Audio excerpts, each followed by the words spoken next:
Hello, আসসালামু আলাইকুম বন্ধুরা। আমরা আজকে ওয়ার্ল্ড কাপ নিয়ে কথা বলবো। আমরা প্রত্যেকটি খেলা আমরা ইন্টারনেটের মাধ্যমে দেখব। আমরা যেতে হবে আমাদের এই ওয়েবসাইটে যেয়ে আমাদের যে দ্বিতীয় যে ফুটবল, আমরা ফুটবলে একটা ক্লিক করে দিব।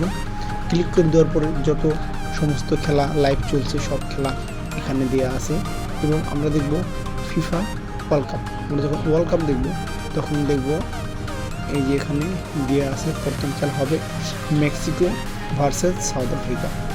যেহেতু এটা আগাম দিয়ে রাখছে, এখানে ক্লিক করলে ছবি আসবে না, কারণ খেলা তো শুরুই হয়নি। খেলা যখন শুরু হবে আমরা এখানে এভাবেই দেখতে পারবো। তাহলে আমরা এখন অন্য একটা খেলায় যাচ্ছি। এই যে করে লিঙ্ক দেখছেন, ওই লিঙ্ক যদি একটায় না চলে তাহলে আরেকটা লিঙ্ক আমাদের ব্যবহার করতে হবে। আর এখানে খুবই সহজ, আমরা দেখি। হ্যাঁ, আমাদের এখানে চলবে। দেখুন আমাদের এখানে ডাউনলোড লিঙ্ক চলে আসছে। যখন ডাউনলোড লিঙ্ক চলে আসছে তাহলে আর কোনো বোঝার বাকি থাকে না যে চলবে না। হ্যাঁ, খুব সুন্দর চলছে, খুব ফুল এইচডি কোয়ালিটিতে চলছে। আমাদের সাথে থাকার জন্য ধন্যবাদ।